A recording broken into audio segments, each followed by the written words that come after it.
Bonjour mes parents, verts et prudents. Aujourd'hui j'échange avec Laurence Perastre. Laurence est directrice de recherche à l'INRAE et vice-présidente de la commission spécialisée risques liés à l'environnement du Haut Conseil de la santé publique. On discute de l'importance de l'allaitement maternel, des polluants qu'on peut trouver dans le lait, de bonnes pratiques pour diminuer les expositions préoccupantes et d'autres sujets. Voilà, j'espère que vous y trouverez des choses utiles et je vous amène Laurence Perastre.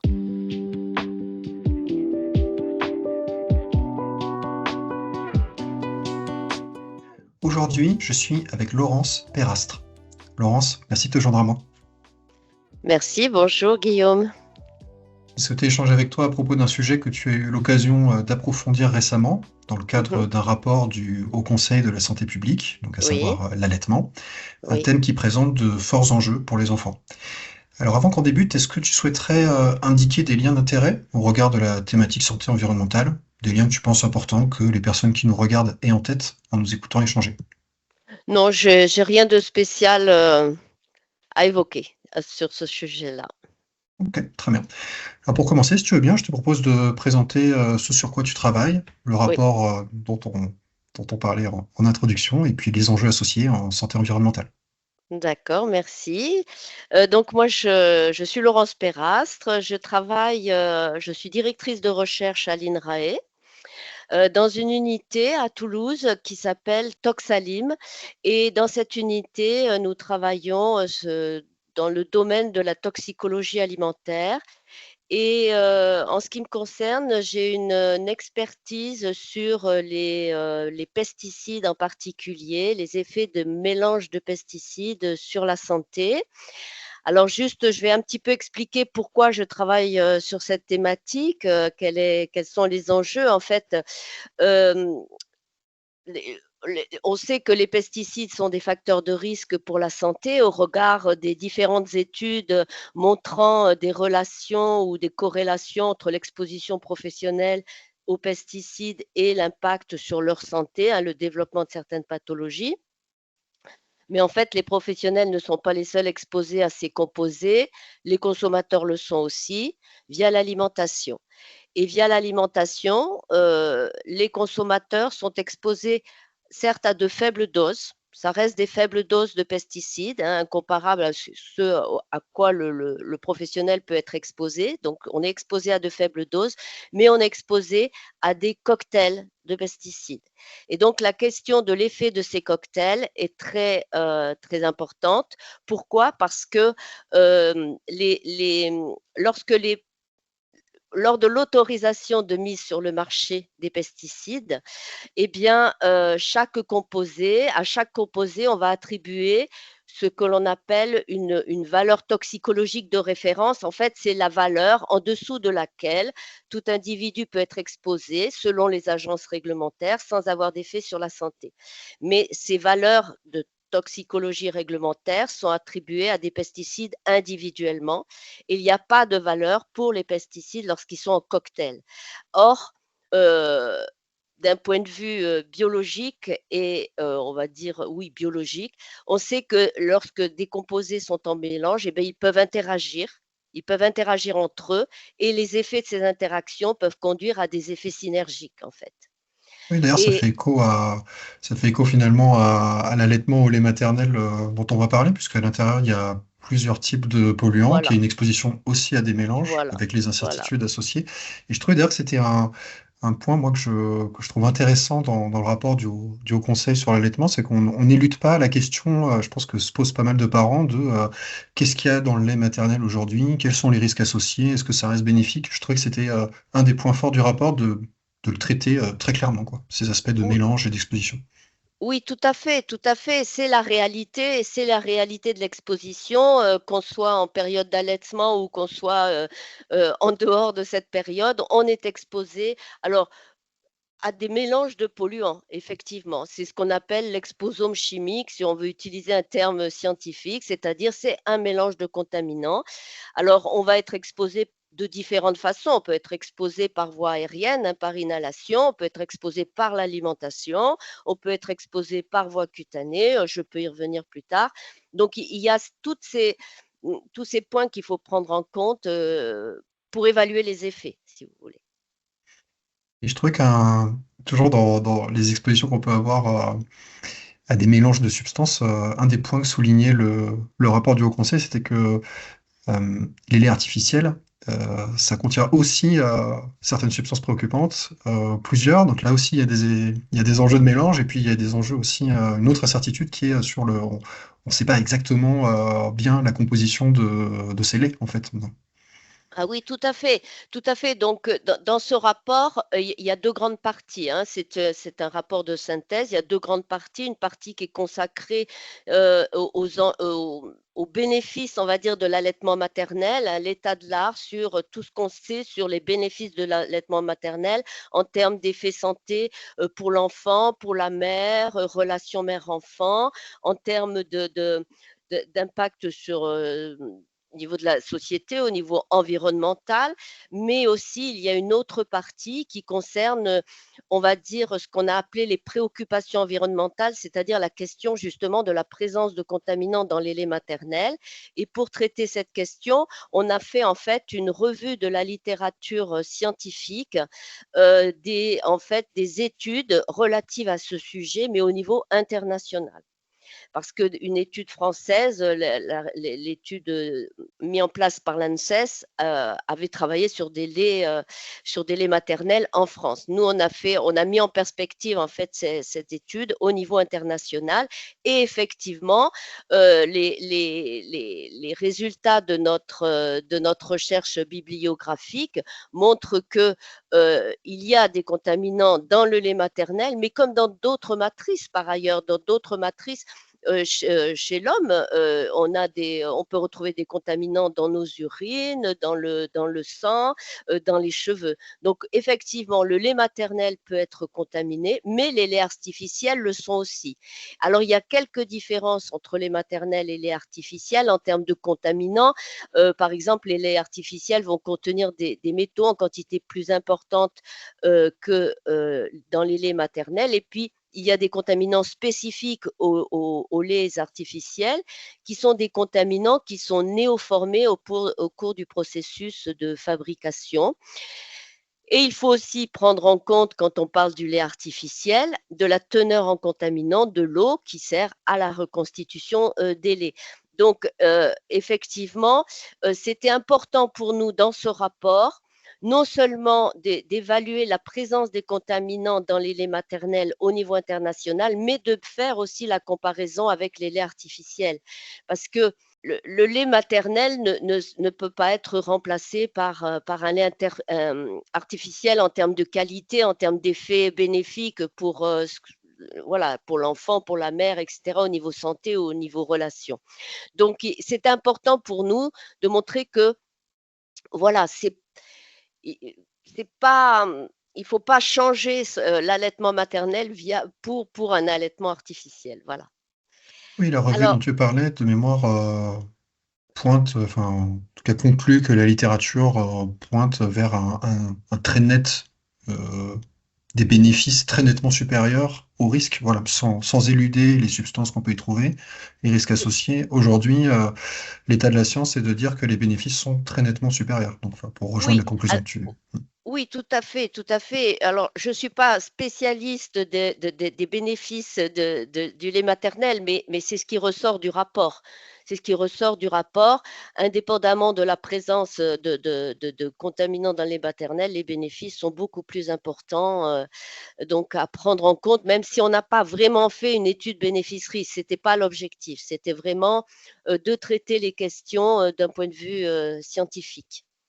Alors, juste, je voulais aussi préciser une chose, c'est que, en fait, comme je l'expliquais, le lait maternel est certes contaminé par des polluants, mais comme d'autres matrices. Oui, comme les Et pesticides sur lesquels tu travailles, par exemple. voilà, complètement, complètement. Mais la contribution de l'allaitement, on va dire, à l'exposition du nourrisson, là aussi doit être mis en perspective.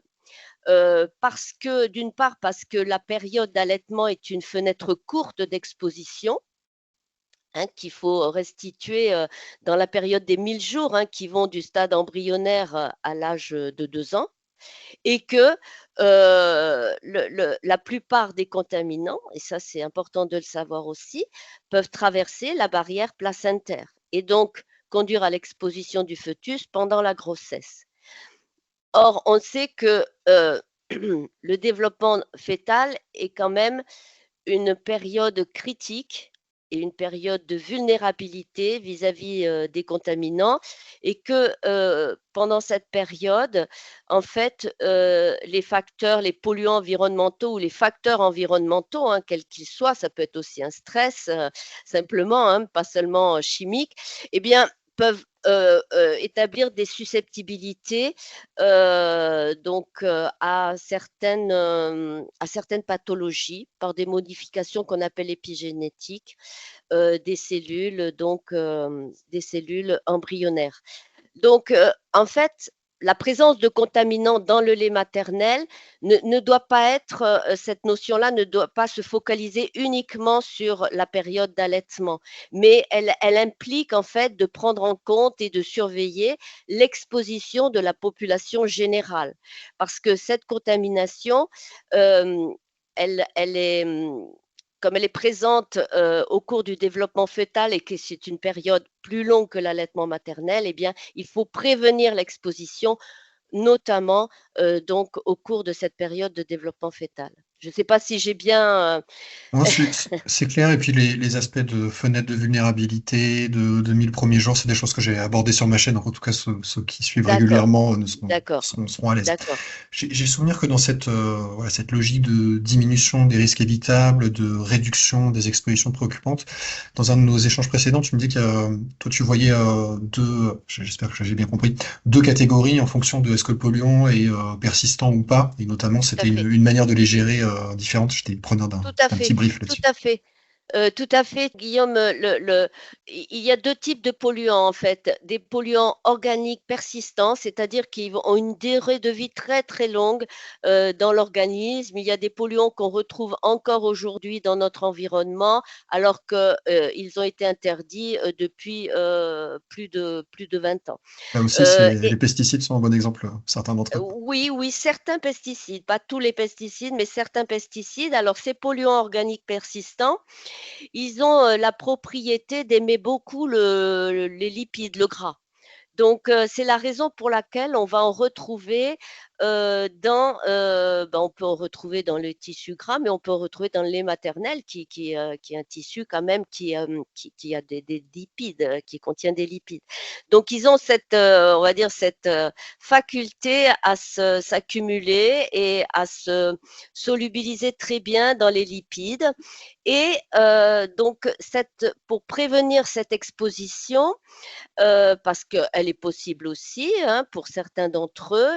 Il faut le faire en fait, cette prévention doit être faite bien avant la période, où d'être en âge de procréer. Alors d'un autre côté, il y a les polluants non persistants. Alors, il y a aussi certains pesticides parmi les polluants non persistants. Il y a les phtalates qui viennent du plastique, par exemple. Hem Et ces polluants non persistants, eh bien, de par leur nature non persistante, je vais dire, c'est très difficile en fait à les repérer dans le corps parce qu'ils vont être rapidement éliminés. Ça pose quand même la question, parce que c'est des contaminants, qui sont présents partout dans l'environnement, donc ça pose la question de l'exposition chronique à ces contaminants et à long terme. Et c'est important aussi d'évaluer et de rechercher les sources d'exposition à ces polluants pour pouvoir s'en prévenir. Ouais, tu parlais donc pour les polluants persistants de l'importance de la prévention en amont, donc quand on a un projet de grossesse notamment. J'ai souvenir que le rapport insistait notamment sur l'environnement professionnel. On sait qu'on a des femmes qui sont en âge de procréer ou avec un projet de grossesse et qui peuvent être exposées, en tout cas qui ont des métiers qui peuvent exposer à des produits préoccupants. Et je trouvais que c'était intéressant cette invitation à en parler en amont. J'imagine qu'il y a à articuler plusieurs choses, notamment avec le médecin du travail, pour s'assurer de réduire ou de maîtriser les expositions préoccupantes Oui, pour la oui, grossesse. oui. Oui, tout à fait, tout à fait. Et d'ailleurs, c'est au niveau national en France, hein, les expositions, pour les expositions professionnelles, effectivement, il peut y avoir une exposition à des substances commercialisées, utilisées dans le procédé de travail ou générées au cours des procédés de travail, qu'on va retrouver dans les aérosols, les poussières. Et ça peut être des expositions directes ou indirectes, parce que c'est le poste de travail des autres travailleurs, aux pollutions d'ambiance. Donc c'est vrai qu'il faut vraiment faire le point, soit avec le médecin du travail, et bien connaître en fait, qu'il y ait une information transparente, on va dire, sur, voilà, les substances présentes dans l'environnement, pour protéger effectivement, les femmes, en âge de procréer, parce que c'est pas uniquement lorsque, il y a, le désir de grossesse, qu'il faut s'intéresser à ça, hein, c'est bien en amont. Oui, donc j'afficherai à l'écran, il y a un pictogramme pour les produits reprotoxiques, donc pour celles et ceux qui ne le connaissent pas encore. J'ai souvenir que le rapport du Haut Conseil, donc que tu as copiloté pour mémoire, expliquait que en fait dans la réglementation à ce stade, il y avait entre guillemets des grands classiques, des grands méchants, des substances dont on connaît vraiment très fortement les effets, en particulier sur la grossesse ou pour des risques pour Mmh. l'allaitement. Donc je pense à donc celles qui sont avec le pictogramme dont je parlais, ou le plomb, ce genre de choses-là, où on sait qu'il faut que les femmes il y a un aménagement de poste si elles étaient exposées à ça. Mais le rapport soulignait que, en gros, c'était une partie des substances préoccupantes qu'on peut retrouver dans le lait maternel, et donc ça invitait à, en plus de ces démarches professionnelles, de soi-même se renseigner sur les bonnes pratiques pour réduire les expositions préoccupantes à son niveau individuel. Et je voulais savoir si tu avais quelques pratiques à partager avec nous ou des sources d'informations que tu trouves intéressantes. Oui, d'une façon, oui, chacun à son niveau, on peut essayer de se protéger. On sait qu'il y a des choses, faciles à faire, par exemple, il faut être conscient du fait qu'on est exposé aussi à des polluants via l'air, par exemple, et il est important d'aérer, régulièrement, les pièces, de la maison ou de l'appartement pour, heu, pour, hem pour éviter de concentrer trop de composés, qui peuvent, se piéger, dans les poussières ou qui peuvent être présents dans l'air ambiant. Donc c'est important déjà, cette phase d'aération, ça a l'air de rien, mais c'est vraiment et moi c'est ce que je pratique, de façon, spontanée depuis que je suis jeune parce que j'ai vu mes parents toujours aérer, je ne sais pas pourquoi, mais c'était peut-être pas par rapport à ça, mais en tout cas, c'est vraiment un geste, qu'il faut prendre en considération.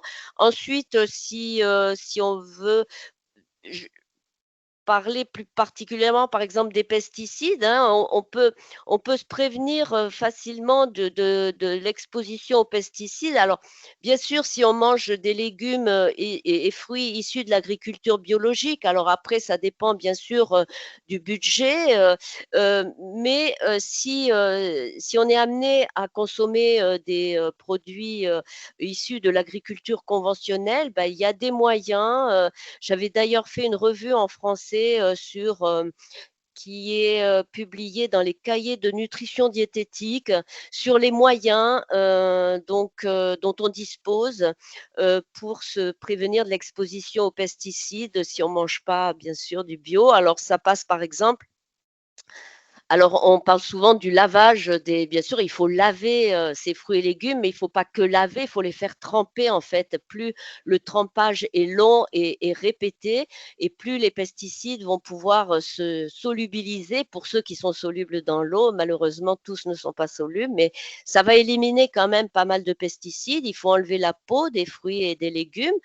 Ça permet, d'éliminer aussi, certains pesticides.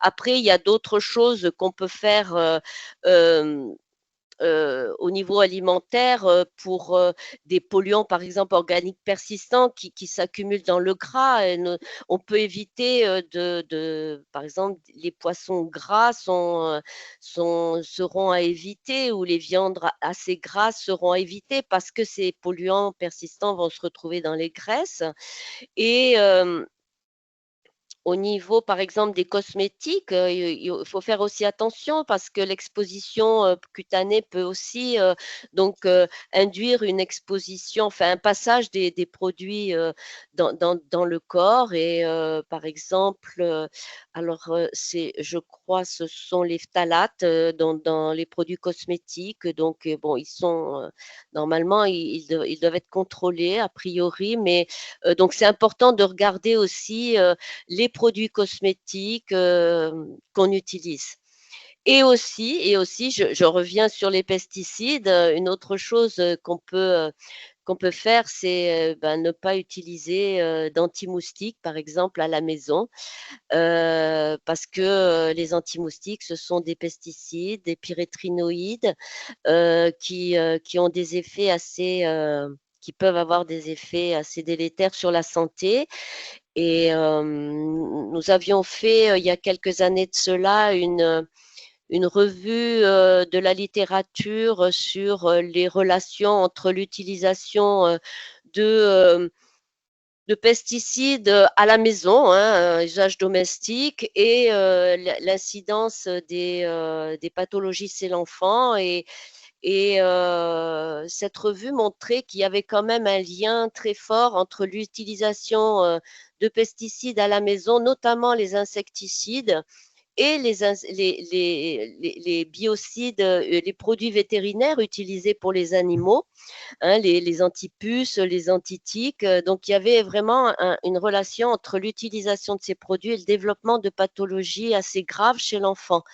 Donc, c'est aussi important à notre niveau, à chacun d'entre nous, de se protéger en faisant donc ces gestes simples, c'est-à-dire si, bien sûr, votre chien ou votre chat a besoin d'un collier anti-puce ou d'un traitement anti-puce ou d'un collier anti-tique, mais il faut surtout pas toucher le collier ou toucher l'animal lorsque on a déposé ces produits. Voilà.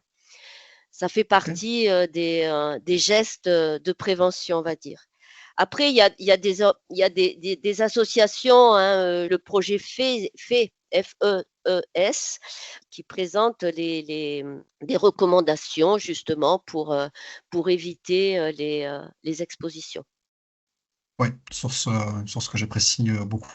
Je souhaitais revenir sur donc déjà, merci pour les informations utiles et puis les bonnes pratiques intéressantes. Je souhaitais revenir sur les aspects liés au lait artificiel. Donc, on a évoqué certains enjeux, certaines incertitudes au début de l'échange. Moi, un des points sur lesquels je pense que le rapport du Haut Conseil a vraiment attiré mon attention, c'est sur le marketing associé. En fait, je me rendais pas compte de l'ampleur de l'effort marketing associé au lait artificiel. Je crois que le rapport, j'avais noté, le rapport emploie un vocable, il dit les termes, comme dit ma fille au collège, là. Le rapport parle de marketing abusif et agressif sur le lait artificiel et les enjeux de lien d'intérêt pour les professionnels de santé. J'étais preneur d'un petit un petit briefing sur ces aspects, si tu veux bien. Alors, je ne suis pas Ok. la personne la plus compétente pour répondre à cette question, mais effectivement, enfin, je veux dire, par exemple, par rapport à ma propre expérience, il y a de ça presque 30 ans maintenant, lors de la naissance de ma fille qui s'était pas très bien passée, j'avais dû avoir une césarienne.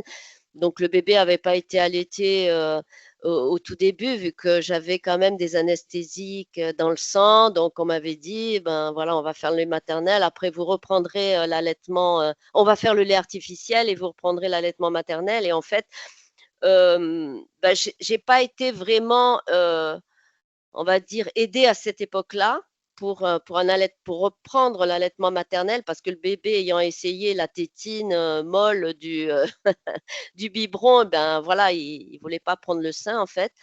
Et il y avait j'avais l'impression qu'il y avait aucune notion des personnels de santé sur justement les conséquences on va dire, de bien sûr, il faut relativiser, il ne faut pas se culpabiliser si on passe à l'allaitement par le lait artificiel. Il ne faut pas que les mamans se culpabilisent, mais il faut quand même qu'il y ait une sensibilisation des personnels de santé vis-à-vis des conséquences possibles d'utiliser le lait artificiel, en fait. Voilà. Je pense que c'est ça qui est le plus important parce que j'avais l'impression, alors c'était à l'époque, hein, il y a 30 ans, que pour les personnels de santé, l'un ou l'autre, maternel ou artificiel, de toute façon c'était le même, on apportait des aliments et c'était les mêmes, les mêmes bénéfices, on va dire même. Donc après oui, sur le lobbying je ne suis pas très compétente pour répondre à cette question en fait. Ok. En tout cas, le rapport soulignait le besoin de aussi déclarer les liens d'intérêt sur ce thème. Je ne sais pas si aujourd'hui, si on fait une DPI, si c'est considéré comme un sujet d'intérêt. Je trouvais que c'était intéressant de le souligner. Oui, Dans, complètement, complètement. dans les multiples aspects, tu as parlé que le rapport abordait plein de sujets. Je trouvais que le rapport soulignait aussi l'aspect écologique et durable de l'allaitement maternel. Je trouvais que c'était hyper intéressant et ça faisait vraiment écho avec la logique une seule santé dont on a l'habitude de Bien discuter sûr. ensemble. Bien sûr, tout à fait. Le fait de ne pas utiliser des biberons en plastique déjà, qui seront ensuite difficiles à recycler. Le fait de, voilà, ça dépense, enfin, il n'y a aucune empreinte, on va dire, écologique sur le fait d'allaiter. Et c'est vraiment un point fort, c'est-à-dire qu'on est vraiment dans une démarche écologique si on pratique l'allaitement maternel. Tout à fait. Tout à fait. Ok. Il y avait un autre sujet sur lequel ça m'intéressait d'avoir ton éclairage, si tu as un avis. Donc, tu parlais de certains polluants, donc on appelle lipophiles, c'est-à-dire qui ont une certaine affinité avec les graisses. Le lait maternel, comme tu l'as rappelé, est riche en graisse, donc c'est notamment pour ça qu'on les retrouve. Et une des recommandations que j'avais, je crois pas l'avoir vue dans le rapport du Haut Conseil, je crois que c'est sur l'Alliance mondiale pour l'allaitement, mais je suis plus sûr. Tout ça pour dire. Euh, J'avais vu une recommandation qui disait, quand on allaite, c'est peut-être pas le moment si on peut éviter, c'est peut-être pas le moment d'avoir une perte de poids très forte, une perte de matière graisseuse très forte, parce que ça peut remettre en circulation certains polluants qui étaient stockés.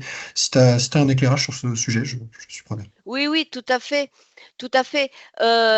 Donc, comme tu le dis, ces polluants persistants s'accumulent dans tout ce qui est gras, donc dans nos graisses, hein, donc, si vous perdez du poids, eh bien, cette graisse ce tissu adipeux va libérer, va libérer tous les contaminants qu'il contient, qui vont repasser dans la circulation et donc qui vont du coup venir s'accumuler dans une autre partie du corps qui est gras, c'est le lait maternel. Donc effectivement, c'est le fait de maigrir, donc on va dire la lyse des adipocytes hein, qui constitue le tissu adipeux, le gras, qui va libérer ces contaminants dans le sang et donc qui va augmenter les niveaux d'exposition à ces polluants.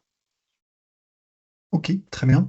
Je profite, tu parlais d'ordre de grandeur de 30 ans par rapport à ton accouchement, je profite du caractère senior. Est-ce que tu as, parce que on se connaît à travers une commission d'experts dans laquelle on participe au conseil, une commission spécialisée sur les risques à l'environnement, donc tu es vice-présidente. Euh, je, je, je te pose la question à tous ceux que je considère un peu comme mes mentors. Est-ce que tu as une maxime qui traduit un de tes points de vue importants en santé environnementale, ta vision en santé environnementale et que tu répètes souvent? Alors oui, effectivement. Alors en fait, il y a une maxime et puis il y a une notion aussi que j'aimerais évoquer. Qui c'est pas vraiment une maxime, voilà, c'est une notion. Alors la maxime, c'est on est tous concernés, on est tous acteurs, c'est-à-dire que à chacun à notre niveau, on peut avoir des gestes qui vont éviter, qui vont permettre d'éviter d'augmenter les niveaux de contamination et qui vont permettre aussi de se protéger vis-à-vis des expositions. On est tous acteurs parce que ben voilà, la présence de contaminants, ça dénote dans le lait maternel, dénote l'exposition de la population générale et donc l'ensemble des contaminants qui sont présents dans notre environnement. Euh, pour certains, je pense que chacun, on peut agir pour la réduction de certains contaminants par des gestes simples de tri, de ne pas utiliser d'emballage plastique, voilà, donc on est tous concernés, voilà. Et en Ce qui est dehors de bien cette cohérent avec l'option de l'allaitement aussi. voilà.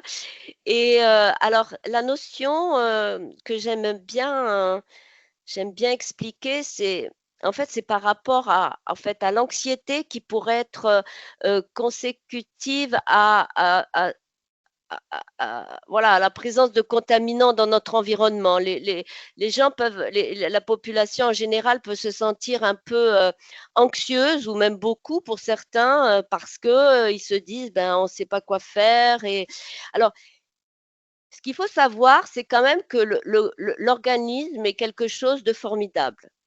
Notre organisme est capable de détoxifier la plupart des contaminants. D'accord?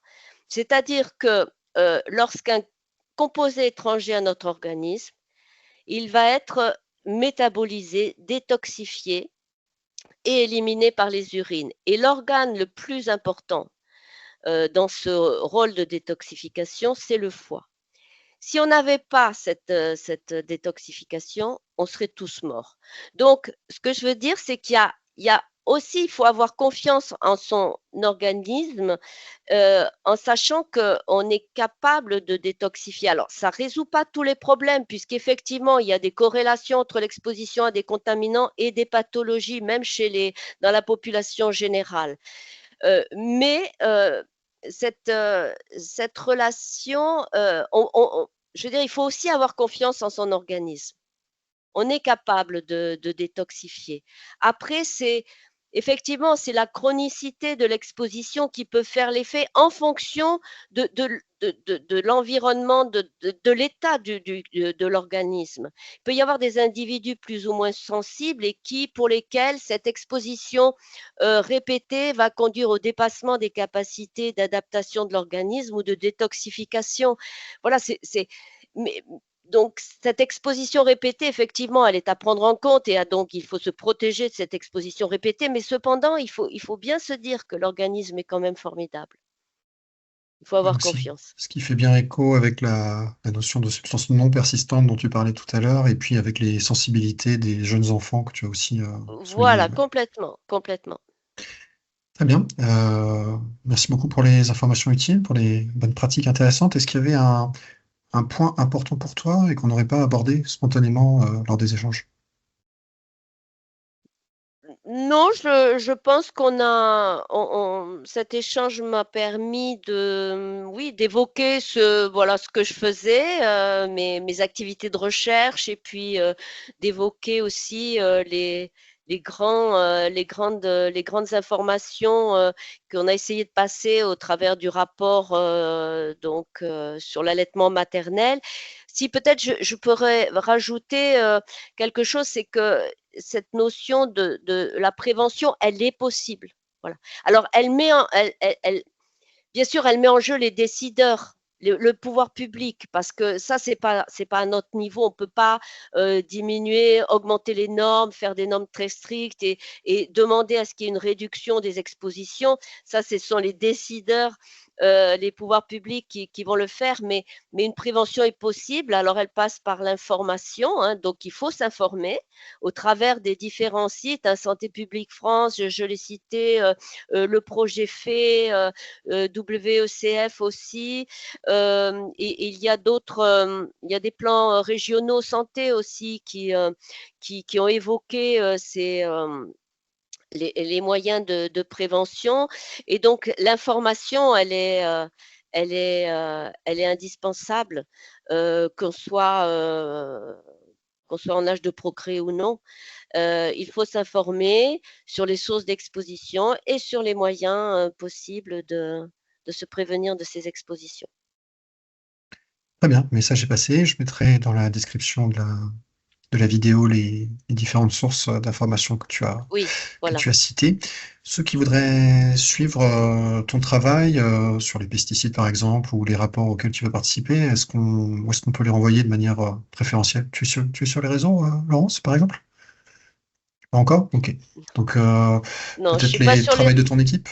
Oui, voilà, je peux envoyer le lien de mon équipe, Oui, le très bien. site de l'équipe.